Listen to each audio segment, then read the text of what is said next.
नमस्कार, मैं राधा ठाकुर आप सभी दर्शकों का अन्नदाता के इस कार्यक्रम में स्वागत करती हूं।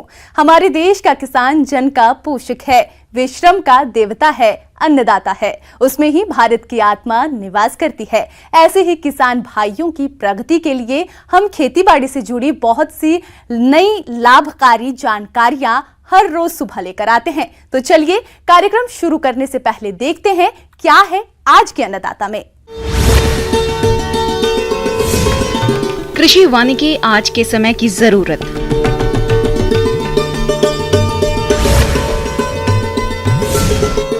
नलकूपों और कुओं को रिचार्ज करने का तरीका।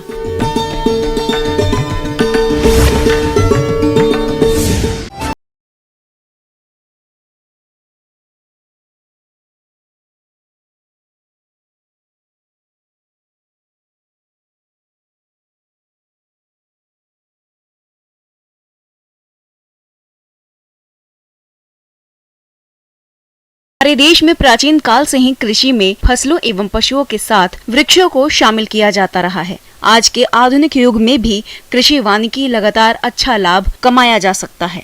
इस प्रणाली में लकड़ी, हरा चारा, मौसमी फलों को आसानी से उगाया जा सकता है।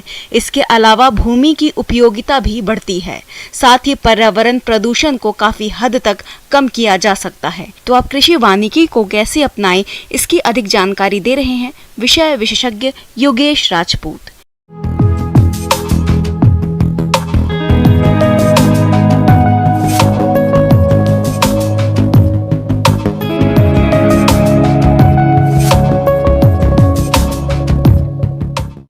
कृषि वानिकी जो है वो एक कृषि का पर्याय है, एक आधुनिक तकनीकी है खेती में, जो कि परंपरागत तकनीकियां आज के समय में पूरी फैल हो रही हैं, धराशायी हो गई, क्योंकि जलवायु परिवर्तन एक बहुत अहम मुद्दा बना हुआ है। जलवायु परिवर्तन की वजह से जो खेती कर रहे हैं लोग, वो मुनाफा नहीं कमा पा रहे और उनकी जो आय है वो अधिक लग रही है, उसमें खेती करने में इतना उत्पादन अपन ले नहीं पा रहे हैं। तो ऐसे समय में किसान भाइयों को कृषि वानिकी अपनानी चाहिए।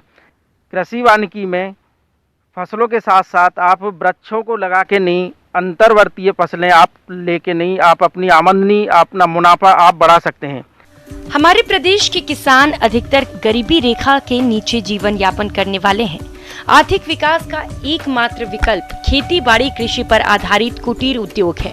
कृषि वानिकी की पद्धतियों को अपनाने से उनको कुटीर उद्योग जैसे दुग्ध उत्पादन, फल उद्योग, सुअर पालन, मुर्गी पालन, मत्स्य पालन, रेशम पालन, गोंद, कत्था उत्पादन आदि का काम मिल सकता है।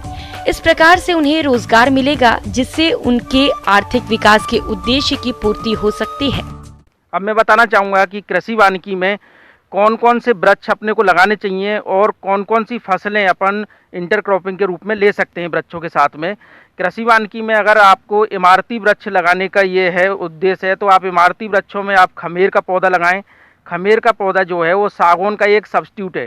सागौन का वृक्ष बड़ा होने में लगभग 25 साल लग जाते हैं, खमेर का वही पौधा 10 साल में आपका तैयार हो जाता है।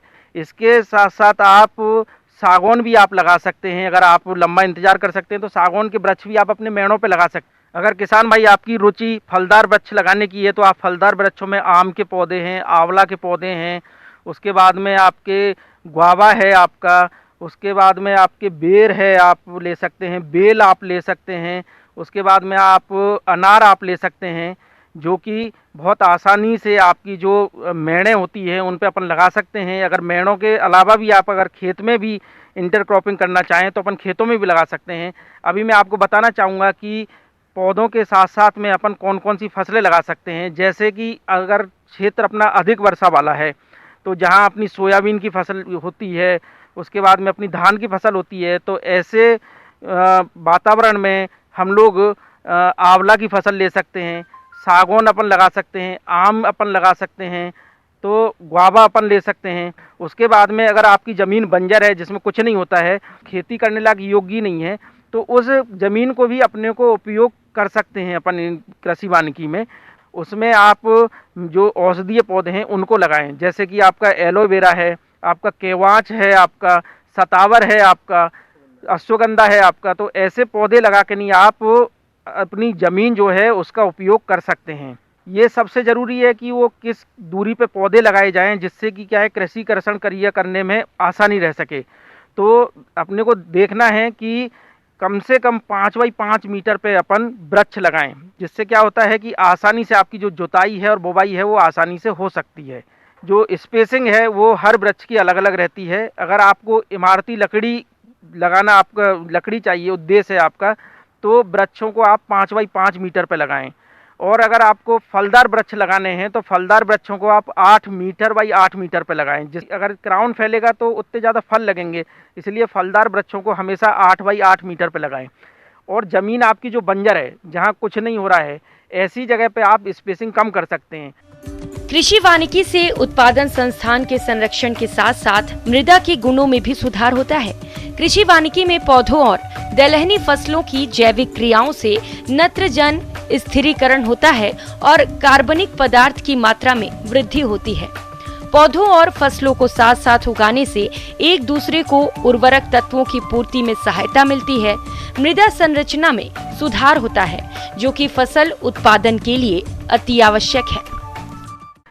जो अपन ने कृषि वानिकी लगाया था और वानिकी वाले जो पौधे लगाए थे, उनके नीचे अपन जो डब्बे होते हैं, मधुमक्खी के जो बॉक्स होते हैं, उनको अपन रख सकते हैं, क्योंकि गर्मी के समय में वहाँ छाया भी रहेगी वहाँ पे। और क्या होता है कि कुछ वानिकी के पौधे ऐसे हैं जिनमें गर्मियों के समय में फ्लावर आता है, तो ऐसे समय में क्या है, मधुमक्खी अपना जो शहद है, अपना भोजन है, वो जो वानिकी वाले वृक्ष लगे हुए हैं उनके फूलों से ले सकती हैं। तो ये भी एक अभिन्न अंग है, इसको भी कृषक भाई इसको भी उसमें जोड़ सकते हैं। किसान भाई, कृषि वानिकी का चयन करने से पहले अपने को कुछ बातों का ध्यान रखना चाहिए। सबसे पहली जो बात आती है कि वहाँ की मिट्टी कैसी है, इसका अपने को पता होना चाहिए। वहाँ की जो वर्षा का पैटर्न है वो कैसा है, कितनी वर्षा होती है, क्या होती है, तो उस हिसाब से अपने को चयन करना है। वहाँ की जलवायु कैसी है उसको अपने को देखना है। उसके बाद में वहाँ का जो मार्केटिंग कैसी है, वहाँ की मतलब लोगों की डिमांड कैसी है, लोगों का इंटरेस्ट कैसा है, तो उस हिसाब से अपने को वृक्षों को लगाना है। तो किसान भाइयों से यही अपील है कि आप जो कृषि वानिकी लगाने से पहले जो भी बातें अपन ने बताई हैं, उन बातों का अनुसरण करके ही अपने को कृषि वानिकी का चयन करना चाहिए। किसान भाइयों, अभी तक आपने खेती से जुड़ी हुई कुछ उपयोगी जानकारियां देखी। अब लेते हैं एक छोटा सा ब्रेक और जल्द ही लौटेंगे। और कार्यक्रम में आगे भी है खेतीबाड़ी से जुड़ी महत्वपूर्ण जानकारियां, तो बने रहिए हमारे साथ।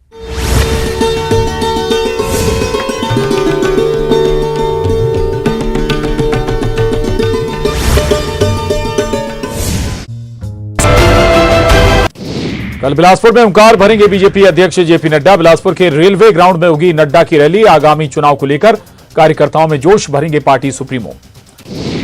कल बिलासपुर में बीजेपी अध्यक्ष जेपी नड्डा की रैली। सभा को लेकर तैयारियां तेज। सभा स्थल का प्रदेश अध्यक्ष अरुण साव ने लिया जायजा। मुख्यमंत्री भूपेश बघेल ने प्रदेशवासियों को दी ईद उल अजहा की मुबारकबाद। कहा ये त्योहार सभी के जीवन में खुशियां लेकर आए, सद्भाव, सौहार्द और एकता का पैगाम मजबूत हो।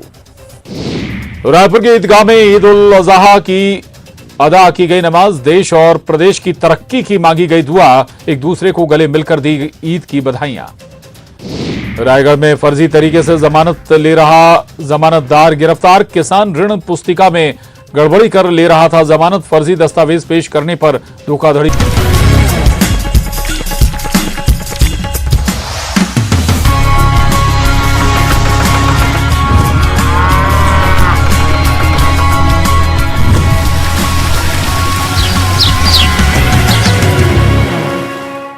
ब्रेक के बाद आप सभी दर्शकों का अन्नदाता में स्वागत है। तो चलिए अब रुख करते हैं अगले।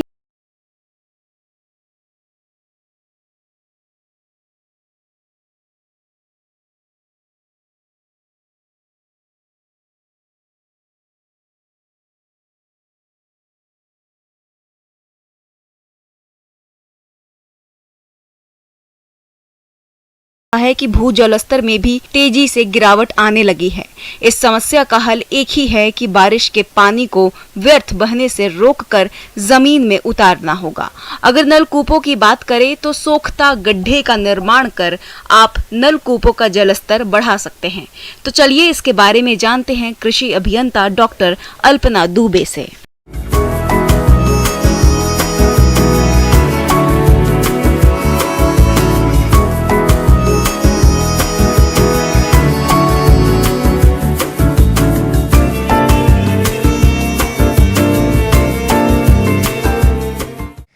नमस्कार किसान भाइयों, आज हम जिस विषय पर बात करने वाले हैं वो आपकी खेतीबाड़ी में बहुत ही उपयोग होने वाला है, क्योंकि ये जो समय चल रहा है और जुलाई का ये जो समय है, ये इस समय अधिकतर किसान भाई होंगे उनके ट्यूबवेल पानी देना कम कर चुके होंगे या फिर दे भी रहे होंगे तो उनकी क्वांटिटी बहुत कम होगी।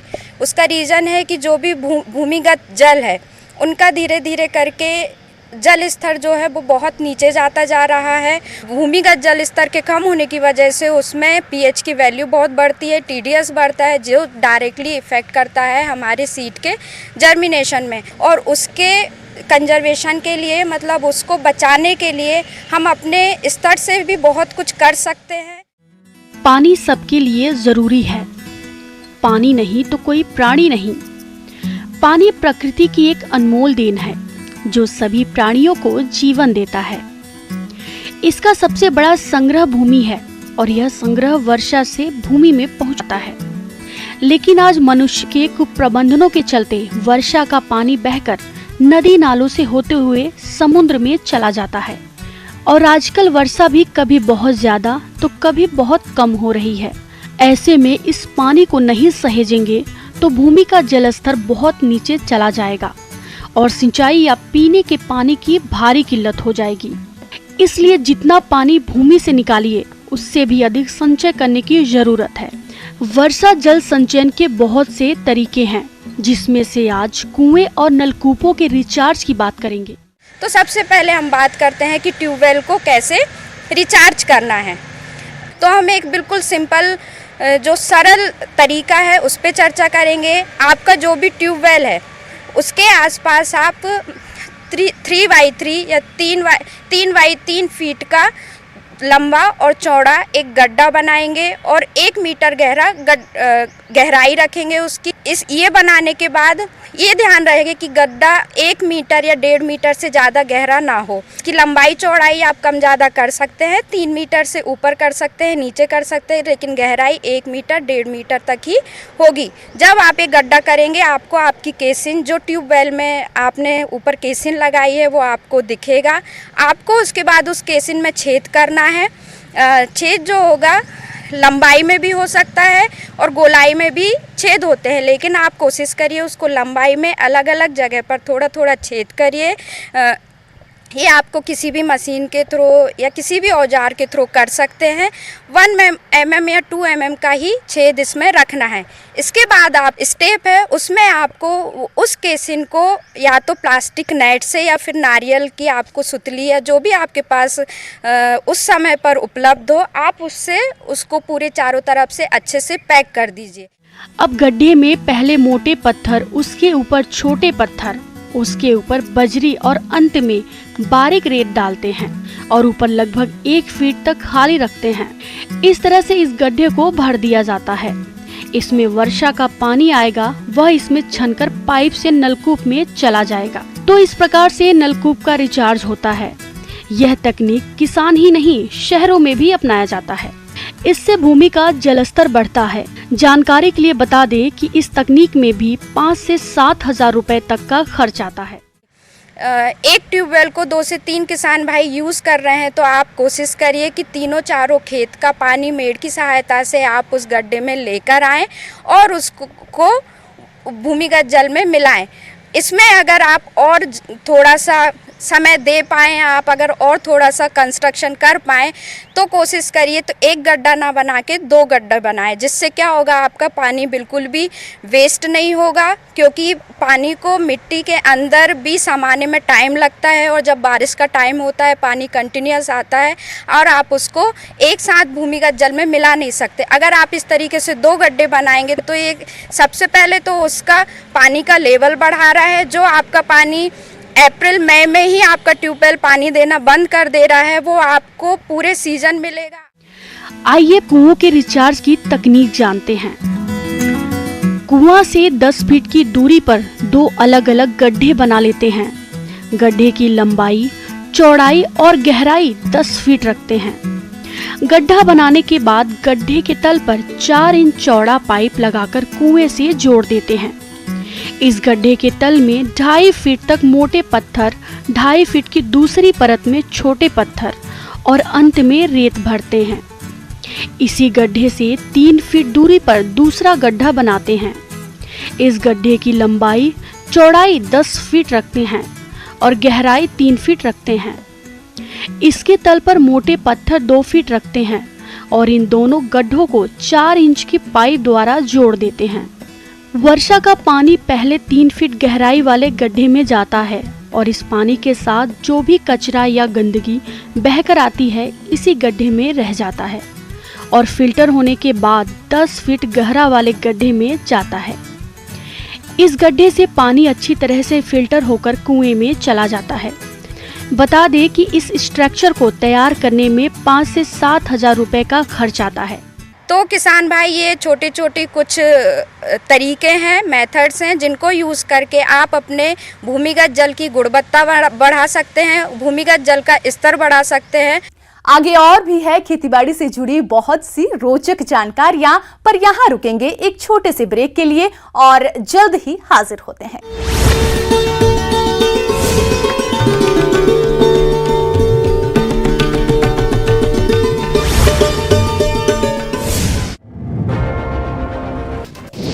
दुर्ग में बारिश से उफान पर शिवनाथ नदी महमरा एनीकट के 6 फीट ऊपर बह रहा पानी।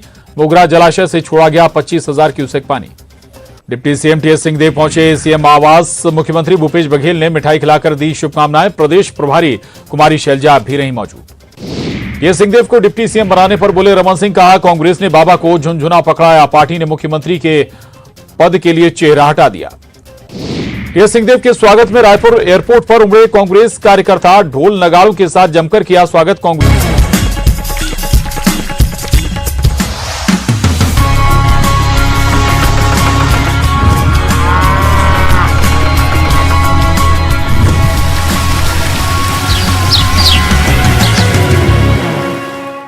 ब्रेक के बाद एक बार फिर से आप सभी दर्शकों का अन्नदाता कार्यक्रम में स्वागत है। बढ़ते हैं अगली प्रस्तुति की ओर।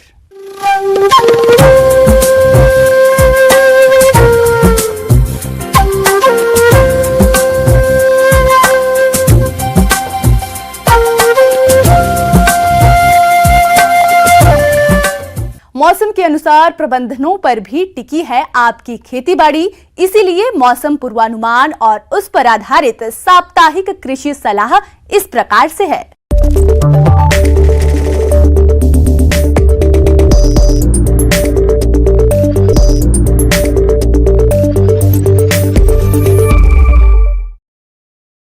इंदिरा गांधी कृषि विश्वविद्यालय रायपुर एवं संचालनालय कृषि छत्तीसगढ़ रायपुर द्वारा भेजे गए मौसम पूर्वानुमान रिपोर्ट के आधार पर छत्तीसगढ़ के किसानों को सलाह दी जाती है कि यहां अधिकांश स्थानों पर मध्यम से घने बादल छाए रहने के साथ साथ मध्यम से भारी वर्षा होने की संभावना है। मैदानी क्षेत्रों में अधिकतम तापमान लगभग 27 से 34 डिग्री सेल्सियस और न्यूनतम तापमान 24 से 27 डिग्री सेल्सियस के बीच दर्ज किए जाने की संभावना है।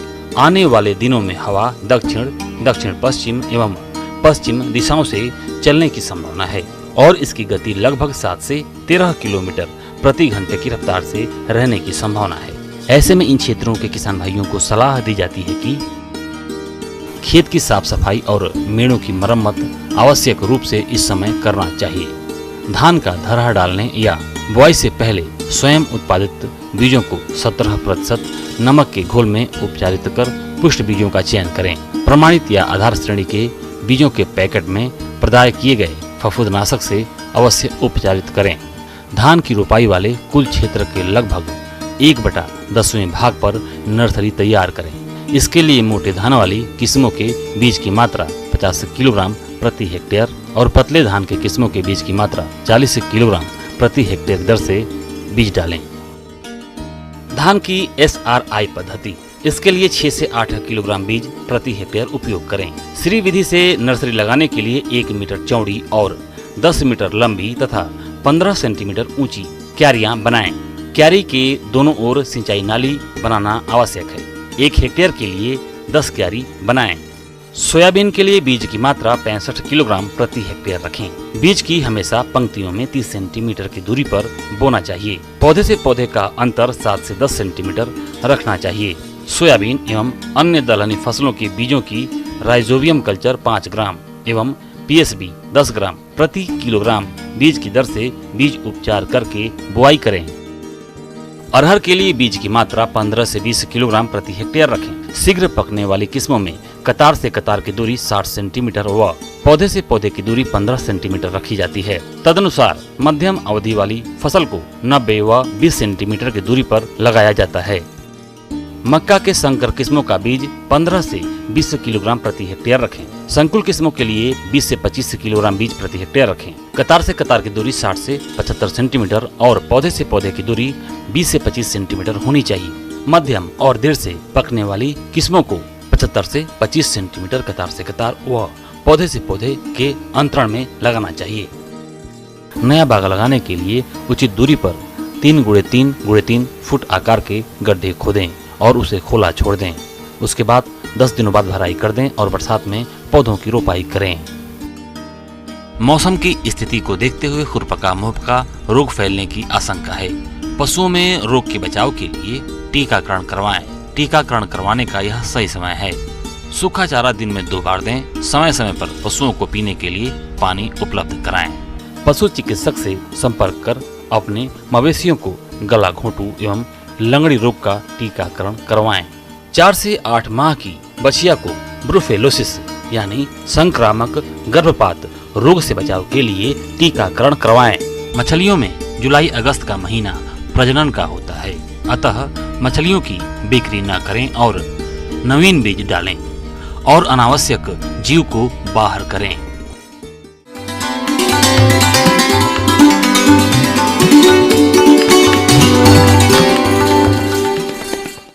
अन्नदाता हेल्पलाइन निःशुल्क फोन संपर्क सेवा के माध्यम से आपके द्वारा पूछे गए प्रश्नों में से 1 या 2 महत्वपूर्ण प्रश्नों को हम अपने कार्यक्रम में शामिल करते हैं। इसी के तहत आज किसान का सवाल और उसका जवाब इस प्रकार से है। अन्नदाता निःशुल्क फोन संपर्क सेवा के माध्यम से पूछे गए प्रश्नों में से आज हमने जिस प्रश्न को कार्यक्रम में शामिल किया है उसे पूछा है ग्राम पचौर, जिला दमोह के कृषक प्रमोद कुमार ने। ये भेड़ और बकरियों में फड़किया रोग की रोकथाम के बारे में जानकारी चाहते हैं। तो प्रमोद कुमार जी, आपकी जानकारी के लिए प्रस्तुत है कार्यक्रम का ये अंश। पशुपालक भाइयों, राम राम। आज हम चर्चा करेंगे भेड़ बकरियों में होने वाले रोग की। किसान भाइयों, भेड़ बकरियों में फड़किया एक जीवाणु जनित बीमारी है जो क्लोस्ट्रीडियम परफेंसिस के कारण होती है। ये जीवाणु सामान्यतः पशुओं के आंत में रहता है। ज्यादा चराई करने से ये बीमारी हर उम्र की भेड़ बकरियों में हो सकती है। इस बीमारी में भेड़ बकरियों के इलाज का समय भी नहीं मिल पाता है, जिस कारण पशु शीघ्र ही मर जाते हैं और पशुपालकों को समझ में ही नहीं आ पाता कि ये कौन सी बीमारी है, जिससे पशुपालकों को भारी नुकसान उठाना पड़ता है। ये रोग भेड़ बकरियों में ज़्यादा खाने पीने से होता है। जब फसल कटाई होती है उसके बाद भी जो नई कोंपले खेतों में उगती है उनको खाने से पशुओं में सबसे ज़्यादा टॉक्सिन्स भेड़ों में पेट के अंदर हो जाता है, जिससे आफरा आता है और पशु कालग्रस्त हो जाता है। ये मुख्य रूप से पेट संबंधी बीमारी है। इसमें संक्रमण दर बहुत ज़्यादा है, मोर्टेलिटी भी ज़्यादा है, मृत्यु दर ज़्यादा है। भेड़ें शाम को पशुपालक घर पे लाता है और रात को मृत पाई जाती है और आफरा बहुत तीव्र गति से आता है। ये जो बीमारी है फड़किया जिसको बोलते हैं, इसमें चमड़ी फड़कने लग जाती है, बुखार आ जाता है और पशु जल्दी ही कालग्रस्त हो जाता है। किसान भाइयों, इस बीमारी में पशु अचानक सुस्त और कमजोर हो जाता है और पेट में दर्द के कारण पैर पटकने लगता है। इस बीमारी के कारण पशु का पेट भी फूल जाता है। इस तरह अगर आप इसका समय रहते इलाज नहीं करवाते हैं तो पशु की मृत्यु भी हो जाती है। इसलिए इस बीमारी से बचने के लिए आप पशुओं को अधिक प्रोटीन युक्त चारा कम मात्रा में खिलाएं। पशुओं को दिए जाने वाले दाने चारे में अचानक कोई परिवर्तन न करें और फसल कटाई के बाद पशुओं को अधिक समय के लिए खेतों में चरने नहीं देना चाहिए, ताकि पशु अत्यधिक चारा नहीं खा पाए। इस बीमारी का उपाय सबसे बढ़िया है, सरकार द्वारा पशुपालन विभाग द्वारा नियमित रूप से इसका टीकाकरण किया जाता है। ये टीकाकरण साल में 2 बार, दिसंबर जनवरी में और जून जुलाई में विभाग द्वारा लगाया जाता है, जिसमें 2.5 ml की डोज पशुओं की चमड़ी के अंदर लगाई जाती है, जिससे न केवल बचाव होता है बल्कि भेड़ बकरियों के शरीर का भी विकास होता है। इस रोग से बचाव हेतु यही सबसे बढ़िया उपाय है। इसमें टीकाकरण नियमित रूप से करवाते रहना चाहिए। इसका बीमारी आने पर सबसे बढ़िया उपाय है कि देसी उपाय की अपन बात करें तो मीठा सोडा तेल के अंदर थोड़ा पेट में दे दे तो आफरा वगैरह ये शांत हो जाता है और पशुओं की मृत्यु से बचाया जा सकता है। दूसरा, इसका निकटतम पशु चिकित्सक से संपर्क करके इलाज भी किया जा सकता है समय रहते हैं। और ये बीमारी बहुत तीव्र गति से फैलती है, इसलिए अपने भेड़ों को, अपने बकरियों को नियमित रूप से इसका टीकाकरण करवाएं और इसका लाभ लें।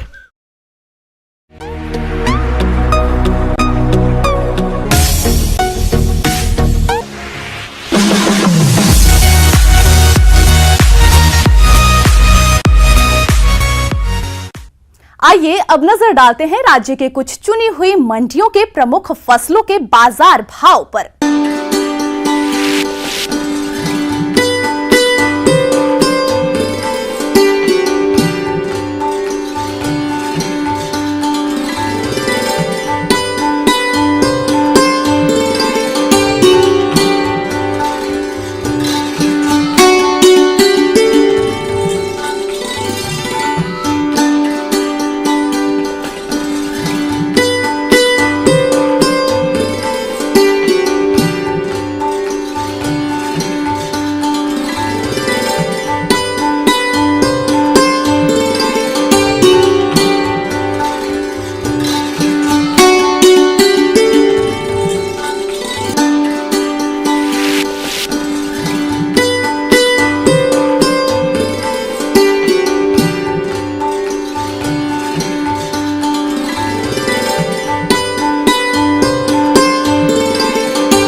किसान भाइयों, अन्नदाता आपकी सेवा के लिए संकल्परत है। कृषि संबंधित समस्या और सुझावों के लिए आप हमें इस पते पर संपर्क कर सकते हैं। प्रोड्यूसर अन्नदाता, news 18 Madhya Pradesh Chhattisgarh, Ramoji film city Hyderabad 501512। साथ ही आप हमें ईमेल भी कर सकते हैं। हमारा ईमेल है p18annadatamp@nw18.com। इसके अलावा आप हमें निशुल्क हेल्पलाइन नंबर 180088921663 पर सोमवार से शनिवार सुबह 10 से शाम 4 बजे के बीच संपर्क कर सकते हैं। किसान भाइयों, अब समय हो रहा है आपसे विदा लेने का, तो हमारी अन्नदाता